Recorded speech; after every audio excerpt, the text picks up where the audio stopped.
ঘটনাটি তৃষ্ণারই ঘটেছিল। ঘটনাটি একটু ছোট, আমার আপন খালাতো বোনের সাথে ঘটে যাওয়া একটি ঘটনা। শুরু করা যাক ঘটনাটি। সাল ছিল তখন 2005-এর দিকে। আমার খালাতো বোন ছিল অনেক সুন্দর, তার সাথে অনেক খারাপ জিন থাকতো। আমার খালাতো বোনের নাম ছিল তানিয়া। তানিয়ার যখন 14 বছর তখনই তার সাথে অনেক খারাপ জিন থাকতে শুরু করে।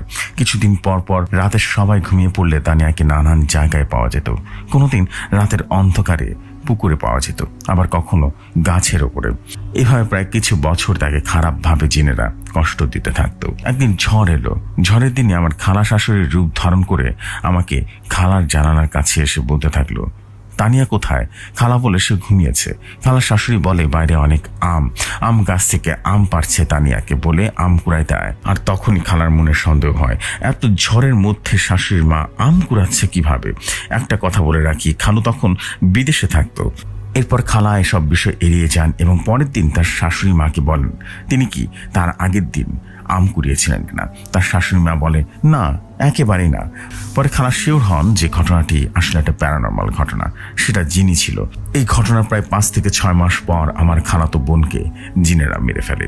অনেক কবিরাজ দেখালেও কোনো কাজ হয়নি। এর কিছু বছর পর আমার খালুও মারা যায় এবং খুব খারাপভাবে মারা যায়। কিন্তু খালুর মৃত্যুটা এখনো রহস্যময়। মুখ দিয়ে খালুর রক্ত বমি হওয়া শুরু হয়। বিদেশে থাকাকালীন সময় সে মারা যায়। এখন খালা অনেক কষ্টে সংসার চালায়। আপনারা সবাই একটু দোয়া করবেন আমার খালু আর খালাতো বোনের জন্য। আমরা চলে যাব নেক্সট ঘটনায়। বিষয়টা জানার পর আমি রীতিমতো চমকে যাই, কারণ আমার বিড়ালটা অন্য বিড়ালের সাথে মেলামেশাতে দূরে থাক, সে আমার রুম থেকেও বের হতে চায় না। ছাদে মন খারাপ করে বসে আছি একদিন। নতুন বাসায় উঠেছি কয়েক মাস হলো। এই কয়েক মাসে সে আমার রুম থেকে বাহির হতে চাইতো না।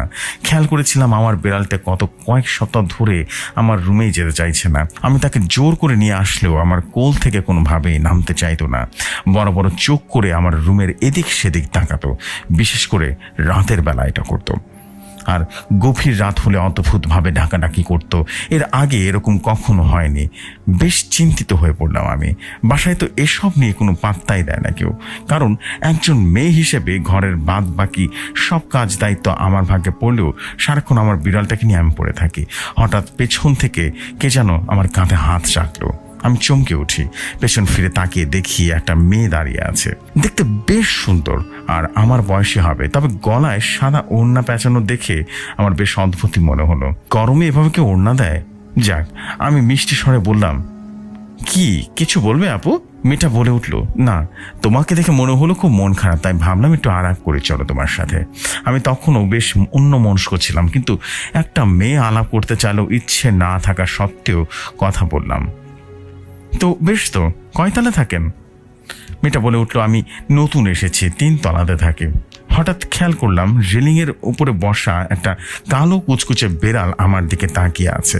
আমিও ওটার দিকে তাকিয়ে রইলাম। হঠাৎ অপরিচিত মেয়েটির কথায় আবারও ঘোর কাটলো আমার। আচ্ছা আপু, তোমার কি মন খারাপ? আপু, সত্যি বলতে আমি না খুব বিড়ালটাকে ভালোবাসি। আমার একটা পোষা বিড়ালও আছে, কিন্তু কিছুদিন ধরেই তার আচরণ কেমন যেন অদ্ভুত মনে হচ্ছে। আর তার চেয়ে বড় চিন্তার বিষয়, সে প্রেগনেন্ট, অথচ আমি তাকে কোনো অন্য বিড়ালের সাথে কখনো মেলামেশা করতে দেইনি। তার শরীরের অবস্থা খুব একটা ভালো না। এদিকে আব্বু আমার বিয়ের জন্য খুব জোরালোভাবে পাত্র দেখেছেন, আর যে ছেলেটাকে পছন্দ করেছে সে নাকি বিড়াল একদমই পছন্দ করে না। তার নাকি বিড়ালের রীতিমতো অ্যালার্জির সমস্যা। মেয়েটি আমার কথা শুনে দীর্ঘ একটা শ্বাস ফেলে বলল, দোয়া করি তোমার যেন আমার মতো অবস্থা না হয়। আমি একটু নড়ে চড়ে বসলাম আর বললাম, মানে? আজ থেকে বছরখানেক আগে আমারও একটা বিড়াল ছিল জানেন। আমি সারাটাক্ষণ তার সাথে সময় কাটাতাম। আমার একটা বয়ফ্রেন্ডও ছিল, কিন্তু সে সবসময় আমার উপর রেগে থাকতো, কারণ আমি বিড়ালটাকে অনেক বেশি সময় দিতাম। একদিন আমার বাসায় কেউ ছিল না। বিষয়টা সে কেমন জানি জেনে গিয়েছিল। আমাকে জিজ্ঞাসা করতেই তাকে মিথ্যা বলি, কারণ আমার বিড়ালটা তখন প্রেগনেন্ট ছিল। এই মুহূর্তে তাকে এভাবে রেখে যাওয়া সম্ভব নয়। খানিক বাদে সে হঠাৎ বেশ রাগান্বিত ও মাতাল অবস্থায় আমার বাসায় এসে হাজির হয়। আমি দরজা খুলতে সে সোজা আমার রুমে ঢুকে পড়ে। আমি কেউ যেন দেখে না ফেলে সেজন্য যখন দরজা বন্ধ করেছিলাম তখন হঠাৎ আমার মনে হলো তার হাতের ছুরিটার মতো কিছু একটা দেখা যাচ্ছে। আমি তাড়াহুড়ো করে দৌড়ে আমার রুমে চলে আসি। ততক্ষণে সে আমার বিড়ালটির মাথা কেটে শরীর থেকে আলাদা করে ফেলেছে। আমার কালো বিড়ালটির মাথা ছাড়া রক্তাক্ত অবস্থায় সেখানে ছটফট করতে থাকে। এমন একটা ভয়ঙ্কর দৃশ্য দেখে আমি জ্ঞান হারিয়ে ফেলি। আমার শ্বাসকষ্টের সমস্যা ছিল, কিন্তু সে ভেবেছিল আমি বোধহয় মারা গিয়েছি। তাই সে আমার গলায় থাকা সাদা ওড়নাটি পেঁচিয়ে ফ্যানের সাথে ঝুলিয়ে দেয়। আর হিডেন ট্যালেন্ট ছিল, সে নকল করতে খুব ভালো পারত। আর সে তার হিডেন ট্যালেন্টটাকে তখন কাজে লাগিয়ে একটা চিঠি লিখলো, যে চিঠিতে লেখা ছিল আমার বিড়ালটিকে একটি অদ্ভুত ধরনের প্রাণী হত্যা করে ফেলে। তোমরা সবাই জানো এই বিড়ালটিকে আমি কতটা ভালোবাসি, ওকে ছাড়া আমি থাকতে পারবো না, তাই আমিও বাড়ি জমালাম। চিঠিটা আমার টেবিলের উপর রেখে সে আমার বিড়ালটিকে এলোপাথারি আঘাত করতে থাকে, যাতে দেখলে মনে হয় কোনো হিংস্র জন্তুর আক্রমণে সেটা মারা গিয়েছে। মেয়েটির কথা শেষ হতেই আমার গায়ের লোম দাঁড়িয়ে গেল। আমি কাঁপা কাঁপা কণ্ঠে বলে উঠলাম, কিন্তু তুমি যে বলেছিলে তুমি 3 তলাতে থাকো।